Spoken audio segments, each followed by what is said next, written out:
Bonjour. Dans l'histoire de l'Église, il y a eu des hommes et des femmes qui ont entrepris des choses et qui ont créé des œuvres fantastiques. C'est vrai, il faut le reconnaître. Mais la grandeur des œuvres qu'on peut faire ne valent rien en fonction de la manière dont on les vit. Et la canonisation des saints regarde principalement l'héroïsme de l'exercice des vertus théologales, foi, charité, espérance, et des vertus morales, la prudence, la justice, la force, la tempérance, dans les circonstances de la vie. Je voudrais raconter l'histoire ici d'une religieuse qui est canonisée, Sainte Théodora Guérin. Ce qui caractérise sa vie, au-delà de l'œuvre qu'elle a fondée aux États-Unis dans le Nouveau Monde au XIXe siècle, c'est la façon dont elle l'a vécu. Mon Dieu, comme les épreuves sont tombées sur elle, des épreuves terribles, du moins en apparence, pas des épreuves comme être martyrisé, être découpé avec un couteau, mais des épreuves spirituelles, dans une âme fine, spirituelle, fragile, qui disait à ceux qui pouvaient l'entendre qu'elle n'avait pas la possibilité, elle n'avait pas les capacités de devenir supérieure d'une fondation au monde nouveau. Et pourtant, c'est la mission qui lui fut donnée. Je vais donc regarder au long de cette vidéo la façon dont elle va vivre les épreuves au point que, après sa mort, en 1904, le cardinal James Gibbon, un cardinal américain, dira: c'était une femme d'une valeur peu commune, l'une de ces athlètes religieuses dont la vie et les enseignements produisent une fécondité spirituelle qui assure de vastes conquêtes au Christ et à sa Sainte Église. D'abord, racontons le contexte de sa naissance, 1798. Nous sommes sortis de la terreur. Robespierre est mort, guillotiné par les propres armes qu'il avait lui-même établies quelques années plus tôt. Elle est petite, évidemment, mais à cette époque-là commence pour la France une autre époque, l'époque napoléonienne. Elle naît en Bretagne, en Côte du Nord. À l'époque, c'est comme ça que s'appelle ce département. La Bretagne, mais aussi la Vendée, sont des pays qui ont été profondément évangélisés durant l'Ancien Régime par plusieurs missionnaires qui sont passés.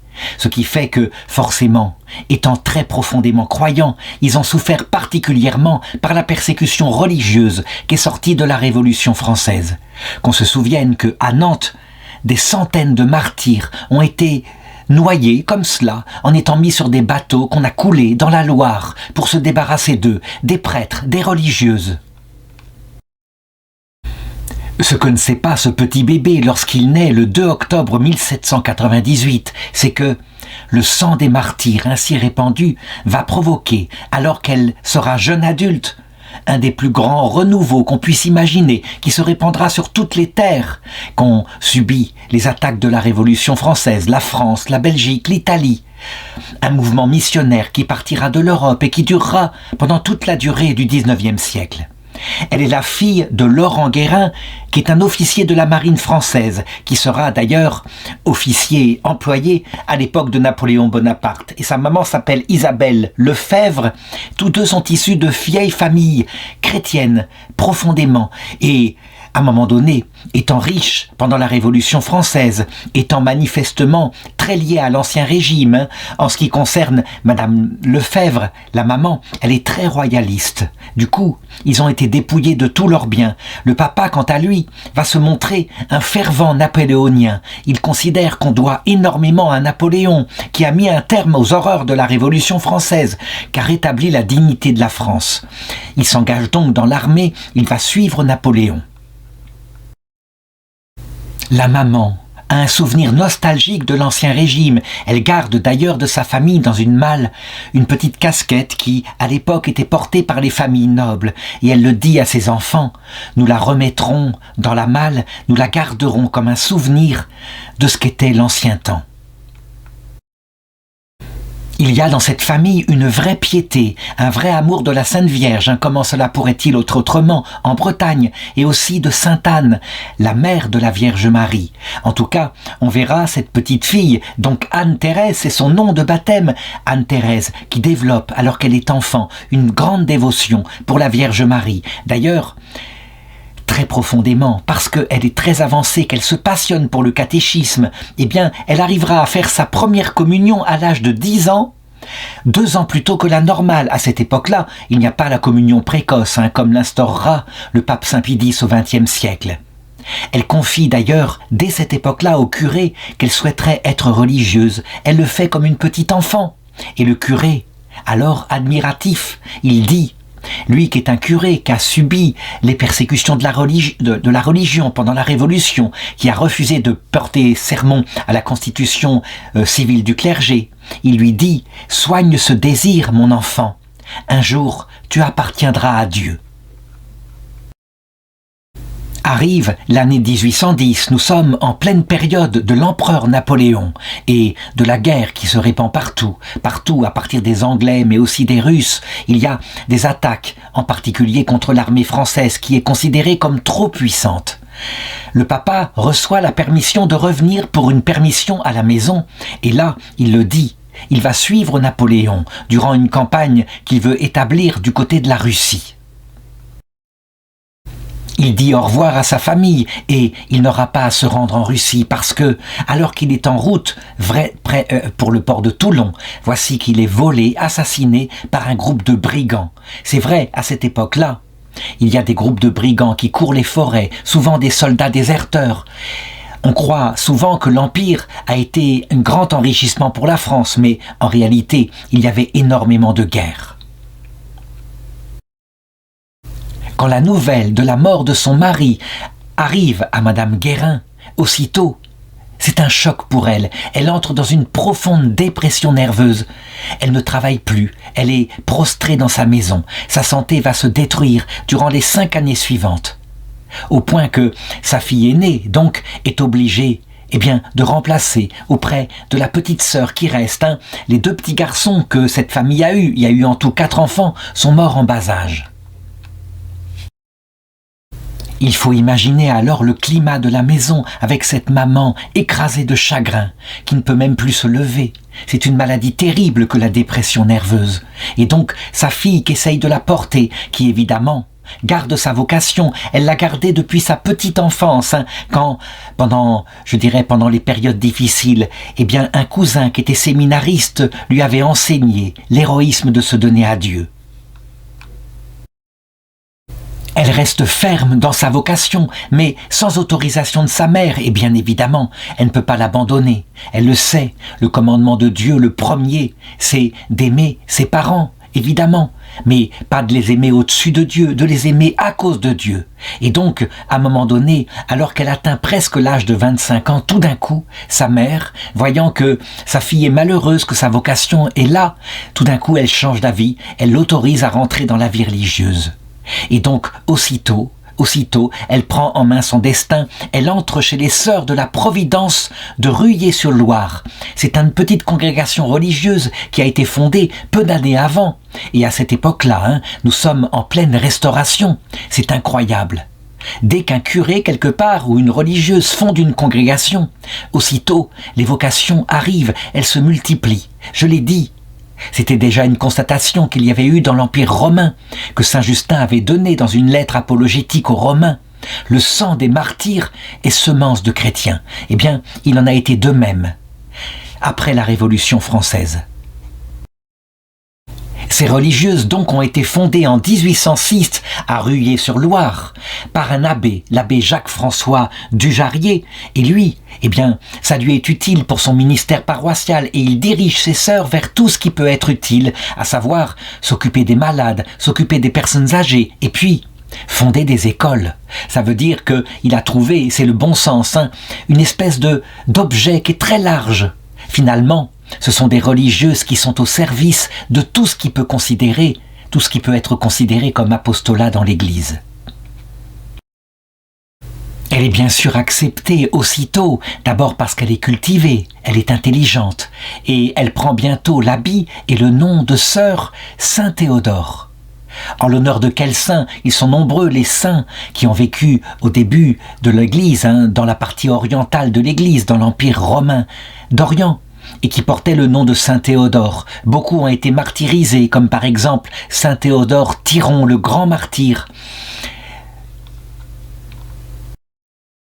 Et j'insiste, c'est bien le nom d'un saint masculin qu'elle a pris, et non pas le nom de l'une de ces saintes qui portait le nom de Théodora, comme par exemple Sainte Théodora qui subit l'injustice toute sa vie. Pourtant, finalement, et je l'appellerai maintenant sœur Théodora, pourtant maintenant, on peut dire que ce qu'elle va subir tout au long de sa vie religieuse est un peu calqué sur cette sainte qui probablement s'est mis à la protéger pour amener son âme vers la vie éternelle. Sainte Théodora était morte vers 491.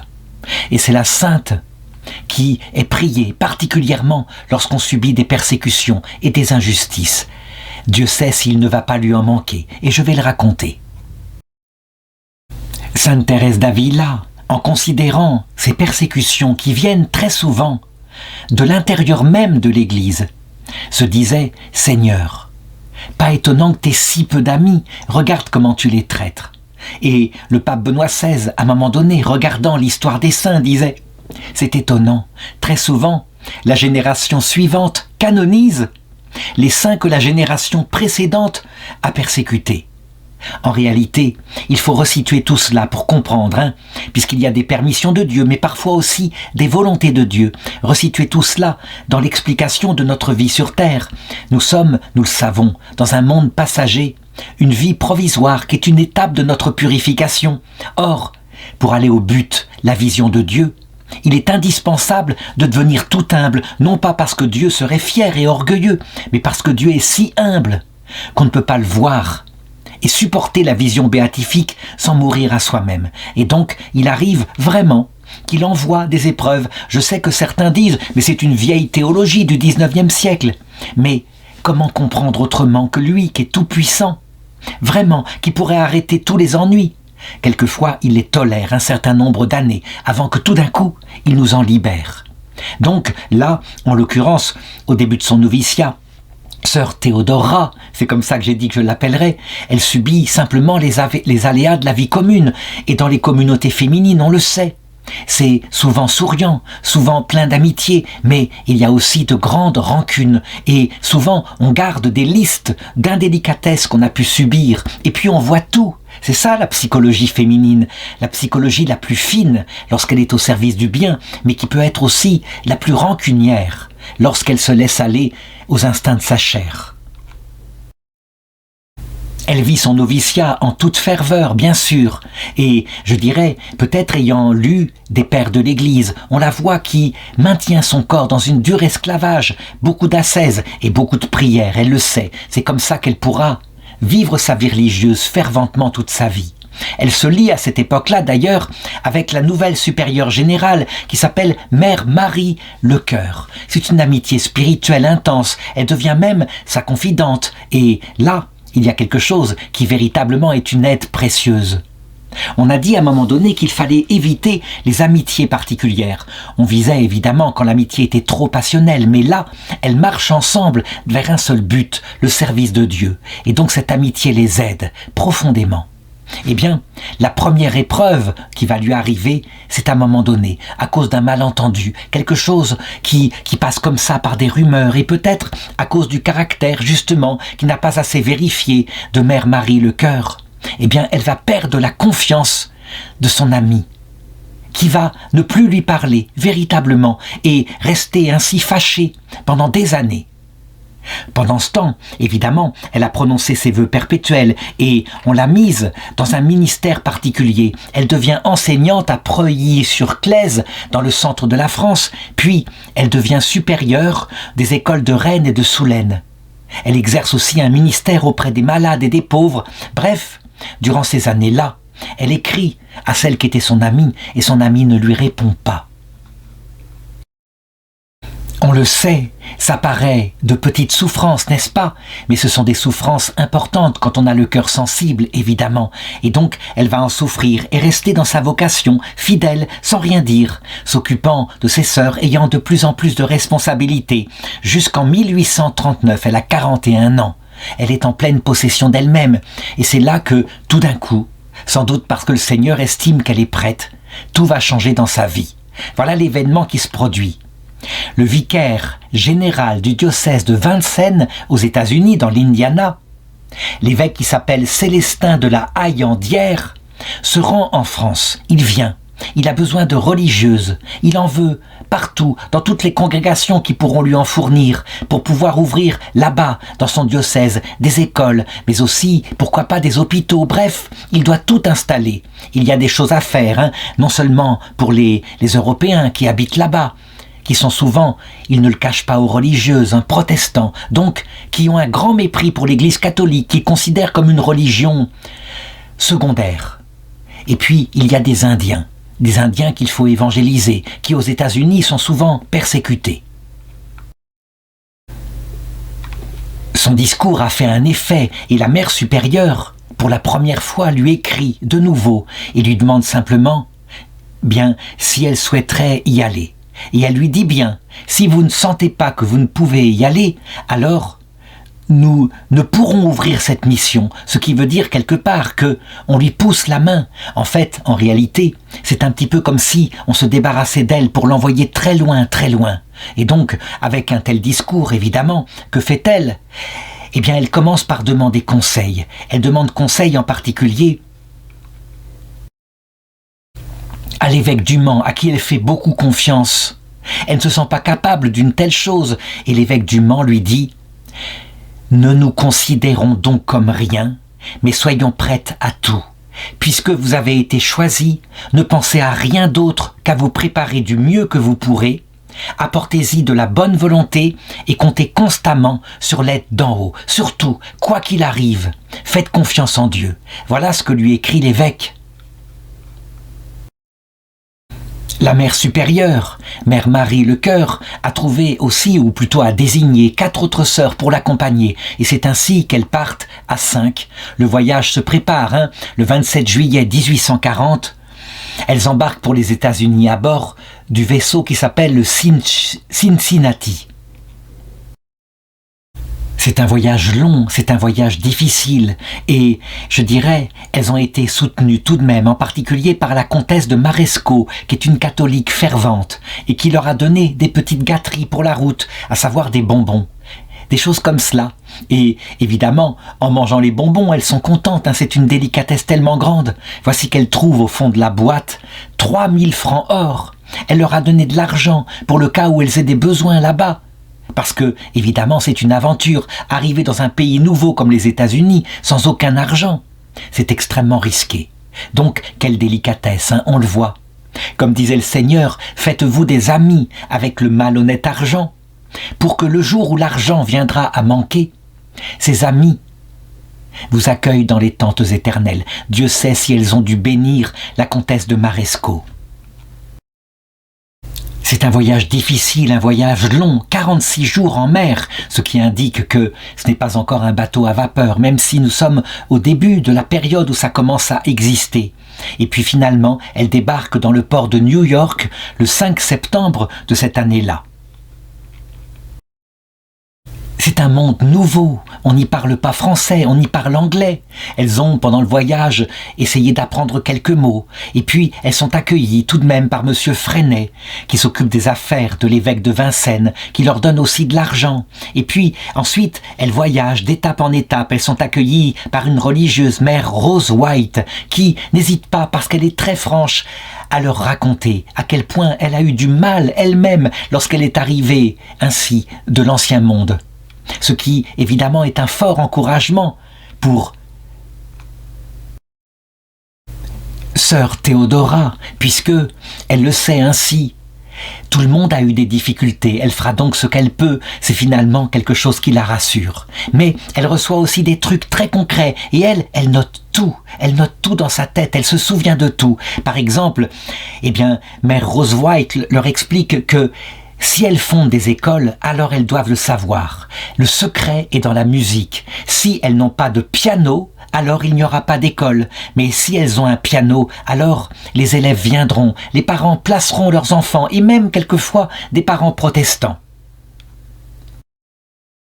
Et puis, elles voyagent et elles s'enfoncent de plus en plus vers l'ouest, et elles le remarquent. À l'est, ce sont un peu des pays comme en Europe, assez riches avec des villes en pierre. Et plus on se dirige vers l'ouest, plus c'est pauvre, plus Il y a des évêques pauvres qui, quelquefois, sont obligés non pas de dormir dans des maisons en dur, mais dans des tentes. C'est ainsi.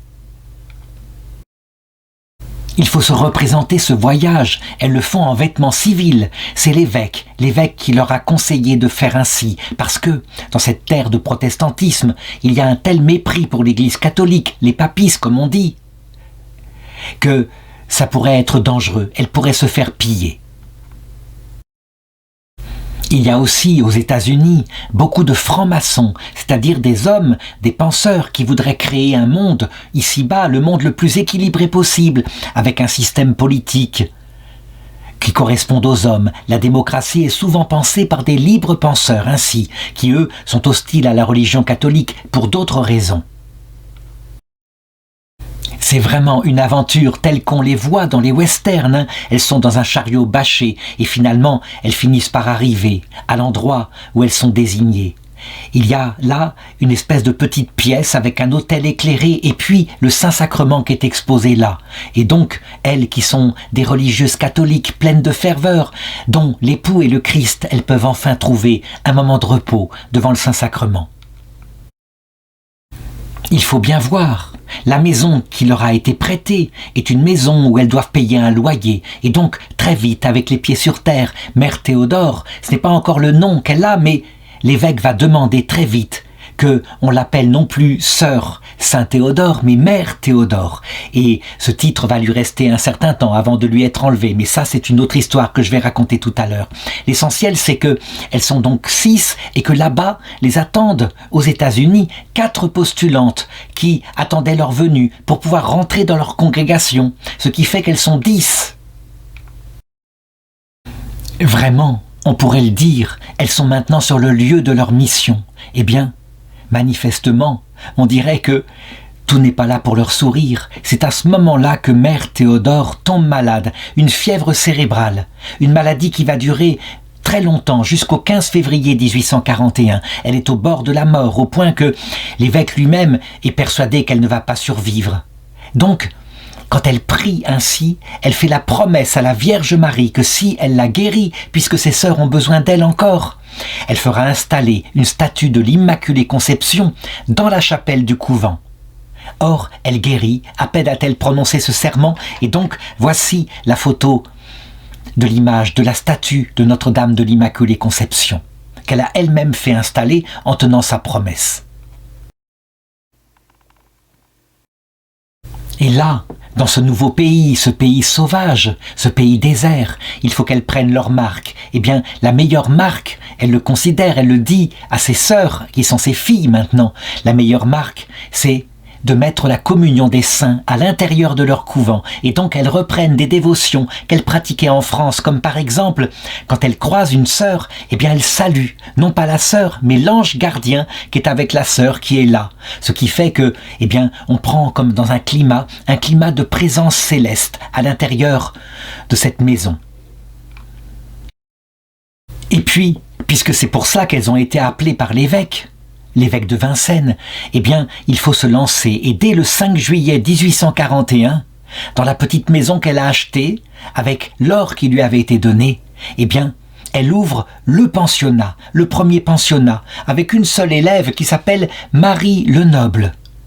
Il y a, je l'ai dit, un sectarisme anticatholique dans toute cette région des États-Unis. Eh bien, malgré tout, elle est la seule élève au bout d'un certain temps, mais 2 jours plus tard, voici que des parents protestants envoient 4 autres élèves, 4 autres filles.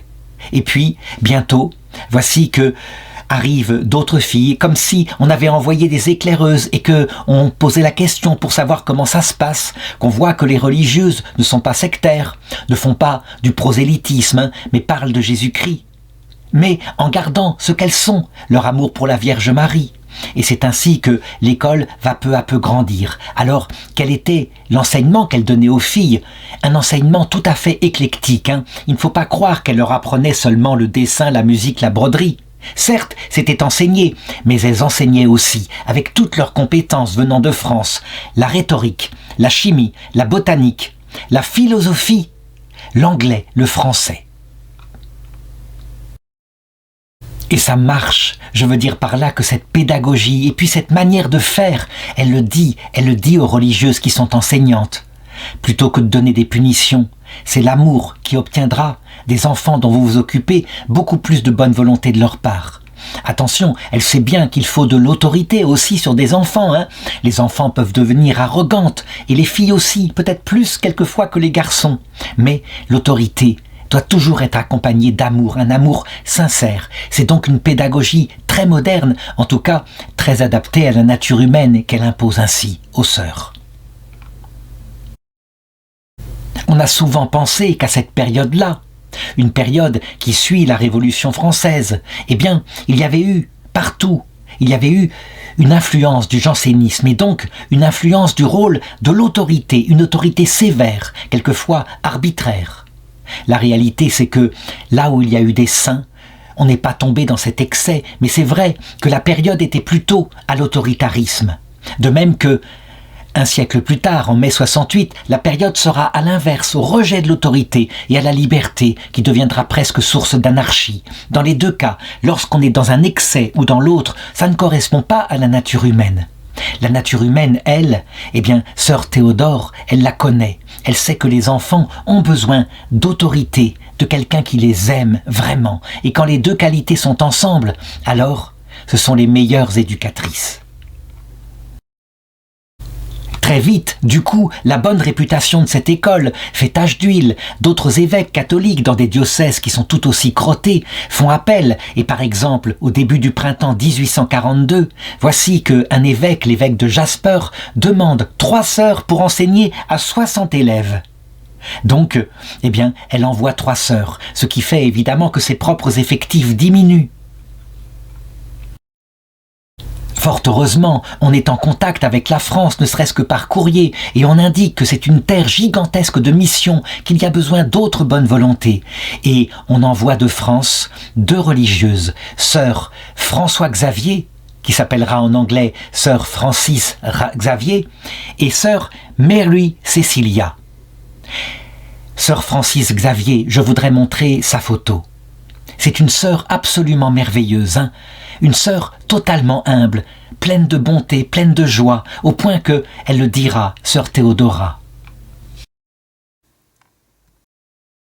Elle a été ma plus grande joie, mon plus grand réconfort. Elle était l'âme de notre communauté. Et donc, quand elle voit la façon dont elle se comporte, avec cette humilité, cet amour, cette tendresse pour Dieu, elle la nomme immédiatement maîtresse des novices. Ça ne peut pas être quelqu'un d'autre, évidemment. Et peut-être que cette sœur François Xavier venant de France, peut-être un jour sera-t-elle aussi canonisée. Elle le mériterait. C'était une âme sainte, une âme d'élite. Et d'ailleurs, elle annoncera prophétiquement à Mère Théodora le jour où elle mourra. Et elle-même, elle mourra quelques semaines avant elle. Elle avait donc ce don de prophétie, un charisme particulier qui semble indiquer que, dans le cœur de Dieu, elle était grande. Maintenant, que savons-nous des épreuves intérieures dont j'ai parlé au début, que vivait Mère Théodore? En réalité, elle est responsable de sa communauté, donc extérieurement, on la voit forte, qui est là, qui prend des décisions, qui est la mère pour ses sœurs. Mais intérieurement, on le sait par quelques courriers qu'elle a envoyés à des confidentes. Elle était très seule, avec un terrible mal du pays, la France qui lui manquait. Et puis, cette espèce de rupture avec sa mère supérieure qui avait été son amie et qui jamais ne lui répondait. Je l'ai dit, il peut y avoir de la rancune durable, et bien plus tard. Mère Marie, la supérieure générale de l'ordre, quand elle apprendra qu'en réalité toute cette fâcherie était due à un malentendu, qu'elle n'avait rien fait, eh bien elle regrettera d'avoir été si dure, d'avoir suivi si longtemps son tempérament. Mais la vraie persécution va venir d'autre chose, et là encore, de l'intérieur de l'Église, plus que de l'extérieur, un conflit avec l'évêque. L'évêque de Vincennes, ce n'est pas n'importe qui. C'est un homme de la haute noblesse française, Monseigneur Célestin René Laurent Guinemer, donc, de la Haye-en-Dière.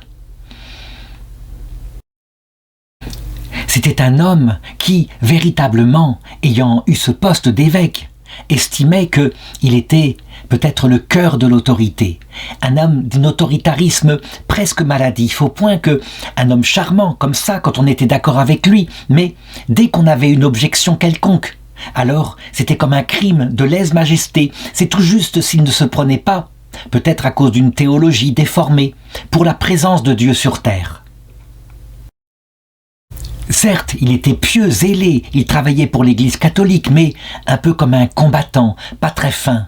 Par exemple, il était en conflit permanent avec le prosélytisme des protestants, et il fallait, dès qu'il voyait un endroit, acheter l'endroit pour ne pas que les protestants puissent s'en emparer, pour développer l'apostolat catholique. Et surtout, jamais il ne déléguait. Il prenait les décisions lui-même, surtout sur chaque détail. Il exigeait en particulier de celle qu'il avait décidé qu'on appellerait mère Théodora. Il décidait que elle n'avait ce titre de mère que si elle lui obéissait au doigt et à l'œil. En réalité, quand on regarde son comportement, qu'on lit les courriers qu'il a envoyés à mère Théodora, on voit bien qu'il était sans doute maniaco-dépressif, ça veut dire avec cette maladie de l'humeur qui fait que parfois on est plein de zèle, on prend des initiatives et parfois on est en pleine dépression et tout triste et rien ne va plus aller et du coup quand il était en phase down, comme on dit, phase de dépression, eh bien toute sa hargne se retournait en particulier contre mère Théodora. Il le reconnaissait. Il voyait bien que c'était en lui une sorte de maladie qu'il n'arrivait pas à régler. Il lui écrit à un moment donné « Je suis accablé d'une dépression que rien ne peut soulager, pas même les succès remarquables que Dieu vous a donnés. » Et cet homme-là, qui parfois était lucide, qu'il n'allait pas bien, parfois se comportait évidemment, quand il était en phase de domination, comme un tyran domestique, n'hésitant pas à humilier devant ses propres religieuses, mère Théodora. Et elle, toujours humble, toujours semblable à elle-même, elle était capable, après des choses qu'il lui avait faites, des choses tout à fait humiliantes, d'embrasser son anneau, de se soumettre à son autorité. Il se mêlait de tout. Il exigera à un moment donné que 2 religieuses entrent au couvent. Mais manifestement, s'il avait laissé les sœurs discerner, et en particulier la maîtresse des novices, eh bien, une d'elles n'aurait jamais été acceptée. Elle n'avait absolument pas la vocation. À côté de cela, il prend des initiatives intéressantes, comme par exemple, il le dit, il faut que vous fondiez ici une congrégation qui aurait exactement la même règle que votre maison mère en France, mais qui serait indépendante. Il y a trop de distance, il ne faut pas dépendre d'une supérieure générale en France. Et c'est vrai, à cette époque-là, c'était pas comme maintenant, il n'y a pas le téléphone.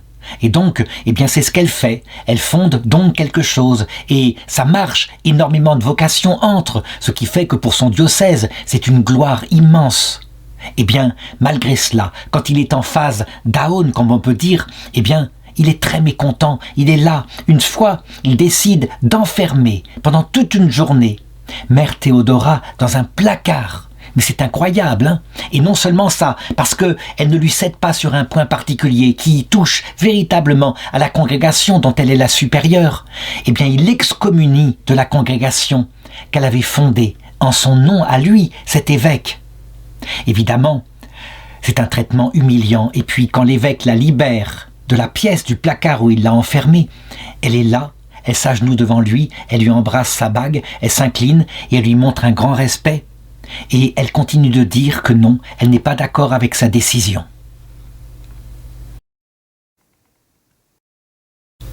Monseigneur Célestin René Laurent Guillemer de la Haye-Andière, à un moment donné, évidemment, finira par se rendre compte qu'il y a un problème et il finira, parce que les choses commencent à se savoir, il ne traite pas seulement elle, mère Théodora, de cette façon-là, mais ses collaborateurs. Il finira par donner sa démission, par dire qu'il est malade, qu'il doit arrêter, et sa démission finira par être acceptée. Il n'empêche qu'elle a vécu, avec la présence de cet évêque, des années de martyre intérieur. Je l'ai dit, il y a donc les ennemis intérieurs, à l'intérieur de l'Église, et c'est ce qui fait en général le plus souffrir. Cet ennemi-là ne durera pas toujours, puisqu'il sera remplacé par la suite par un évêque extraordinaire, qui peut-être ne restera que 6 mois, mais qui lui arrangera tout, qui mettra au nom de la congrégation ce que le précédent évêque avait promis qu'il n'avait jamais fait. Il ne tenait jamais ses promesses, hein. Et donc les choses s'arrangeront, mais il y a aussi des ennemis extérieurs. Par exemple, le 2 octobre 1842, jour du 44e anniversaire de Mère Théodore, voici que l'une des petites maisons qui a servi de grenier, on a rangé toute la récolte de blé d'hiver. Donc une récolte qui avait été excellente, hein, qui devait servir pour passer l'hiver, pour nourrir les enfants. Voici que la maison prend feu.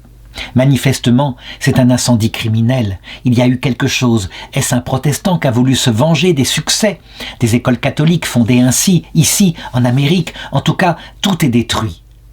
C'est une véritable catastrophe. Et Mère Théodore, là encore, eh bien, face à ce danger, face à cette chose-là, et voici d'ailleurs une peinture qui montre l'état, après l'incendie, l'état de la maison. Mère Théodore, quant à elle, a comme réaction, alors que les sœurs sont catastrophées: le Seigneur a donné, le Seigneur a repris, béni soit le nom du Seigneur. C'est la réaction de Job, évidemment. On le sait, Job, effectivement, avait perdu à un moment donné toutes ses richesses. Et puis, à un moment donné, il fut touché dans son corps par la maladie. Eh bien, je montrerai que par la suite, Mère Théodora sera atteinte par cela aussi. On dirait que rien, aucune épreuve ne lui est enlevée. Eh bien, elle réagit avec, toujours pareil, elle doit le montrer à ses sœurs, il faut se relever. On estime que 4000 $ or ont été perdus par la destruction de cette récolte. Mais voici que des amis, les gens aux alentours, voyant la grande pauvreté où sont les écoles, ont versé de l'argent, donné de la nourriture, apporté peut-être chacun une petite part de leur propre récolte. L'hiver est en train d'arriver et on le sait, dans cette région, l'hiver est très dur. Quand il arrive un malheur de cette façon-là, très souvent, c'est qu'un bonheur va arriver. C'est vrai. Et voici que le bonheur, ça va être le nouvel aumônier qui va leur être envoyé de France, le Père Corbe. Le Père Corbe que les sœurs vont aimer. C'est un être très profond qui, véritablement, les plonge dans la confiance en Dieu, qui leur redonne courage, qui va devenir le confesseur à elles toutes et qui va être leur support durant des années. Ce sera lui d'ailleurs qui sera au pied du lit de Mère Théodore lorsqu'elle mourra quelques années plus tard. En tout cas, devant le malheur qui vient arriver, évidemment, l'évêque dit « Il faut que vous retourniez en France, il faut que là, eh bien, vous fassiez un voyage apostolique pour demander de l'argent, il y a des fortunes en France, et le ramener en expliquant quelles œuvres vous faites. » Il le sait, cet évêque, et il n'a pas tort, hein. Elle obéit donc une fois de plus, elle part avec sœur Marie-Cécile, qui l'avait rejoint quelques années plus tôt, et elle laisse la communauté sous la responsabilité de sœur François-Xavier. Et donc, elles arrivent en France, et là, elles passent évidemment d'abord dans leur couvent, et puis elles vont visiter, avant de partir, carrément, du côté de là, où est le siège de la royauté, à cette époque-là, en 1843. C'est Louis-Philippe qui règne. Et Louis-Philippe, en tant que tel, lui, c'est un roi libéral, hein, qui n'est pas catholique. Mais sa femme, par contre, sa femme, elle, la reine Marie-Amélie, elle est profondément catholique. Elle est même une femme très pieuse qui assiste à la messe quotidienne et qui accepte de les recevoir. Non seulement elle les reçoit, mais elle tient à leur parler en anglais, une langue qu'elle maîtrise parfaitement. Et d'ailleurs, elle leur dit qu'elle a du sang dans ses veines, en partie indien, à partir d'Ottawa. Et Mère Théodora lui parle de la mission qu'elle a là-bas, et elle lui dit qu'elle a besoin d'argent absolument. Et la reine Marie-Amélie lui répond « Ah, vous avez besoin de combien ? Cette somme-là, mais ça ne suffira pas. Vous aurez besoin de quelque chose pour les petites défenses, pour votre arrivée. J'en parlerai au roi et à mes enfants aussi. Ô ma sœur, sauvez des âmes, continuez votre apostolat. » Au cours de la conversation, c'est un petit souvenir qu'elle racontera en revenant aux États-Unis. Eh bien, au lieu d'appeler la reine Majesté, elle va l'appeler ma mère. C'est une habitude, hein, ainsi, comme ça se passe dans la vie religieuse. Et la reine Marie-Amélie lui dira « Oh, c'est une flatterie, appelez-moi ainsi, appelez-moi votre mère. C'est un titre qui m'est très cher, bien plus cher que le titre de majesté. » Eh bien, la reine va tenir parole. Lorsqu'elles repartiront en bateau, il y a non seulement de la nourriture, des pièces d'or, mais il y a aussi un tableau peint à l'huile et qui la représente. Et elle a dit à quel point, comme cela, elle pourrait prier pour son âme. Mère Théodora, dès qu'elle arrivera ici dans le couvent du côté de Vincennes, elle fera accrocher ce tableau qui est toujours présent là-bas. Je voudrais raconter un événement qui se produisit durant leur voyage de retour et qui, me semble-t-il, était pareil, surnaturel, pour bien leur indiquer ce que c'est que la vie humaine. De quelle façon il n'y a pas que des bonheurs, mais qu'il y a aussi des malheurs. Elles sont donc à bord de Nashville, le bateau, et voici que tout d'un coup se lève une tempête terrible, des marées géantes, des vents violents qui s'abattent sur le navire. Et là, vraiment, les marins eux-mêmes sont inquiets, ils pensent que la mort est imminente. Et c'est vrai, voici que l'eau s'engouffre par un hublot qui est resté ouvert. Dans la cabine des sœurs, on voit les animaux des canots de sauvetage qui sont jetés à la mer. La tempête est si terrible que les gens sont malades, que le lendemain, un enfant meurt. Il meurt sans doute de fatigue, d'épuisement ou de peur, on ne sait pas.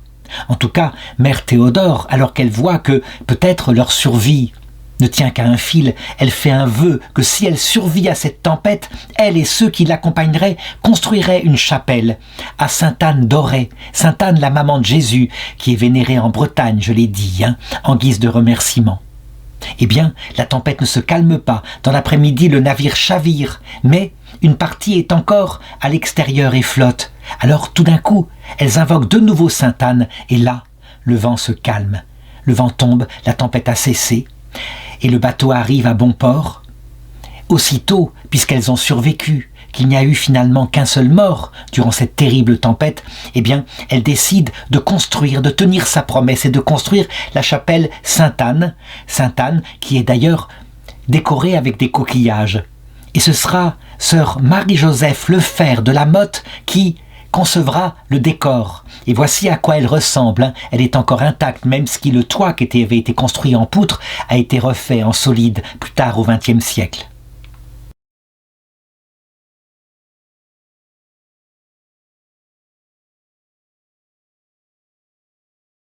Qui est cette sœur Marie-Joseph Lefebvre? En fait, c'est son nom civil. Son nom de religieuse, c'est bien sûr sœur François-Xavier. Ce qui veut dire que, on le voit, c'est cette sœur si sainte, si rayonnante, qui a construit ce sanctuaire à Sainte-Anne, ici aux États-Unis.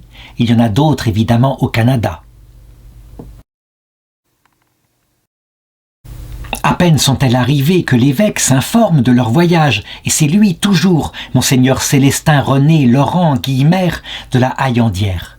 Et quand il apprend que l'argent leur a été donné, en particulier par la reine Marie-Amélie, mais pour la communauté, pour s'occuper des enfants, il entre dans une grande colère pour lui. Il a envoyé les sœurs en mission, et l'argent doit lui revenir à lui, et il sera le dispatché pour le bien commun du diocèse. Mais elle refuse évidemment, elle ne peut pas faire cela. L'argent lui a été donné pour une œuvre particulière, et donc il ne peut pas être mis au service de toutes les œuvres du diocèse. Eh bien, là, elle subira les plus terribles persécutions de l'évêque, ses colères.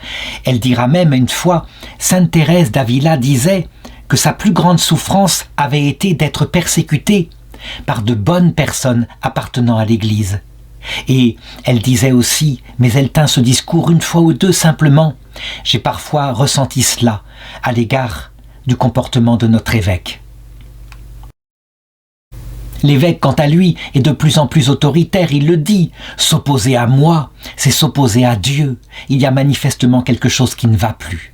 Et donc, c'est à partir de ce moment-là, évidemment, qu'il va finir par poser sa démission et par être remplacé par le père Jean-Étienne Bazin, nouvel évêque, qui ne va vivre que 6 mois, mais qui va rétablir durant ces 6 mois toute la paix, comme si c'était l'ange du Seigneur envoyé par Dieu. Comment, mère Théodora, comment a-t-elle pu tenir ainsi toutes ces choses-là? Ces choses qui feraient que n'importe qui, ayant un caractère fort, se révolterait véritablement, partirait ailleurs, secourait la poussière de ses pieds pour ne pas perdre son âme. Eh bien, On peut le dire, tout le monde l'a reconnu et c'est dans son procès en canonisation. Sa confiance en Dieu, une confiance totale. Nous avons plusieurs citations d'elle où elle le dit. Les défis de la vie, tout ce qui nous arrive, nous servent à nous détourner de nous-mêmes pour continuer à marcher en faisant confiance à Dieu. Elle dit aussi, nous ne sommes pas appelés à faire tout le bien qui est possible, mais seulement celui que nous pouvons faire. Ce qui veut dire que, devant les dégâts faits par cet évêque caractériel, qui faisait que certaines œuvres ne pouvaient pas être créées, elle prenait les choses en confiance, faisant confiance en Dieu, sachant qu'il ferait sortir de cela encore plus de bien.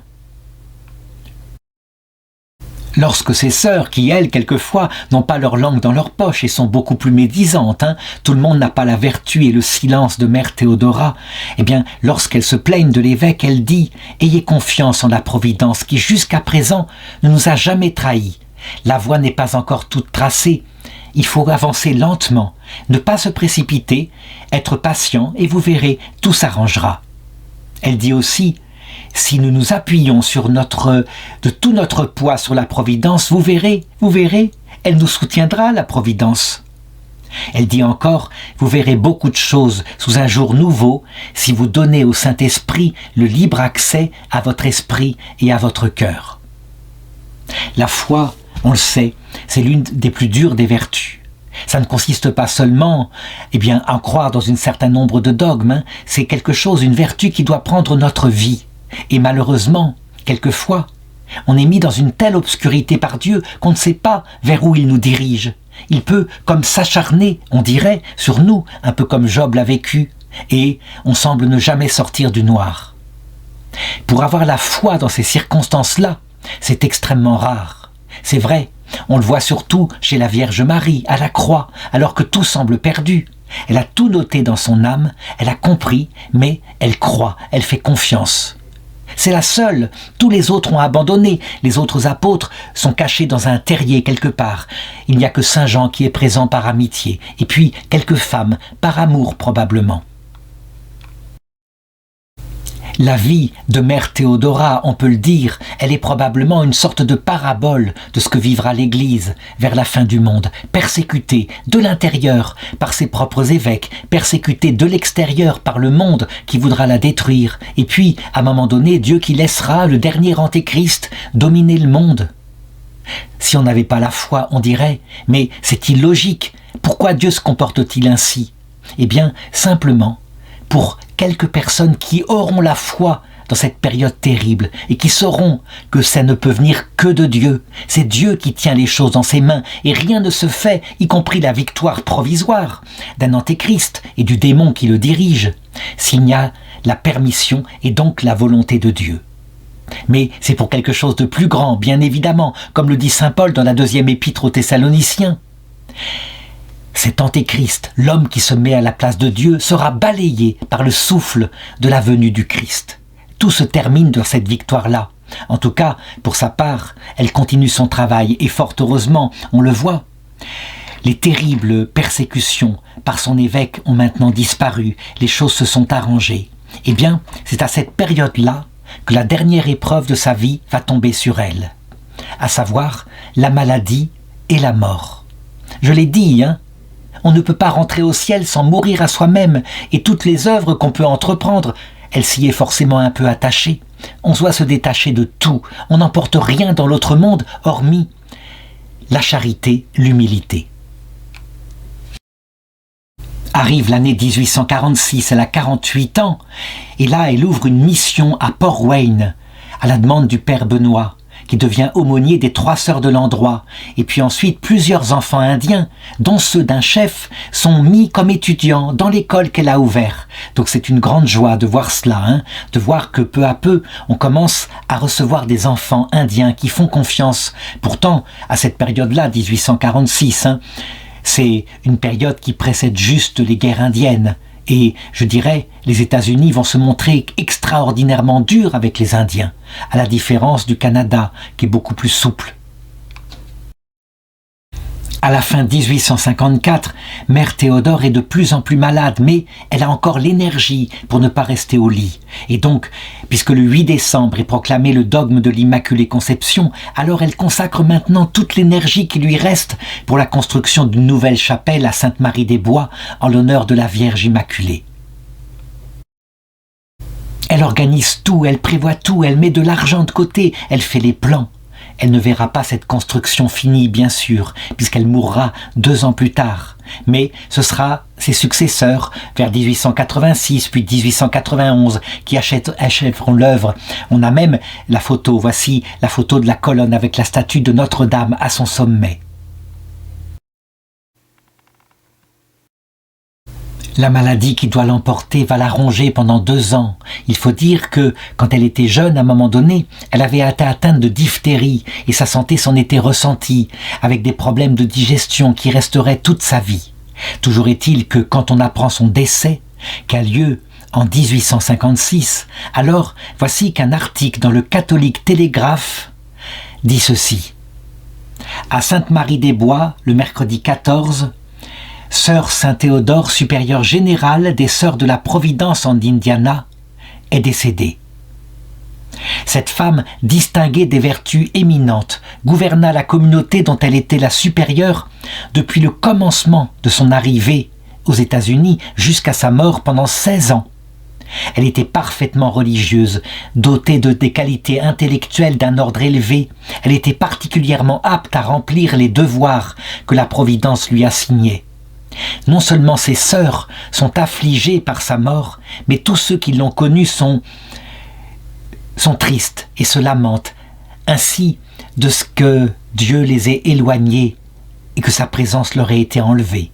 Cependant, quand on juge par l'expression céleste de son visage au moment de sa mort, il y a tout lieu de croire qu'elle a déjà élu domicile parmi les saints du ciel, jouissant de la magnificence de Dieu qui récompense ses serviteurs selon leurs œuvres.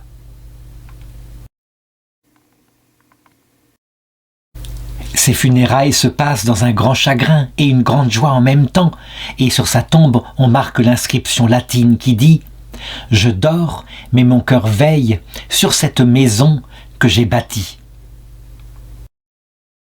Vraiment, elle est une femme héroïque, telle qu'on en a vu dans le Nouveau Monde, telle que le Canada en fait, des saintes, en particulier du XVIe siècle. Elle a peut-être vécu au XIXe siècle, mais elle était de la même race. C'est incroyable ce qu'elle a fait. Et donc, elle sera finalement canonisée 150 ans après sa mort, en 2006, par le pape Saint Jean-Paul II. Et la bannière représentant son portrait sera, suspendue devant la cour dans le Vatican. Elle laisse peut-être une œuvre inachevée, mais elle a planté la graine, et les sœurs qui vont lui suivre, les sœurs sont extraordinaires, elles vont démultiplier le développement de la congrégation. On voit que se fonde par exemple en Angleterre en 1896, en Belgique en 1897, en Hollande en 1902. Ensuite, ce sont les missions étrangères au XXe siècle, avec le Sri Lanka en 1948, Madagascar en 1964. Elle est, je l'ai dit au début, elle est la 8e sainte des États-Unis, ou plutôt du Nouveau Monde, qui a été canonisée.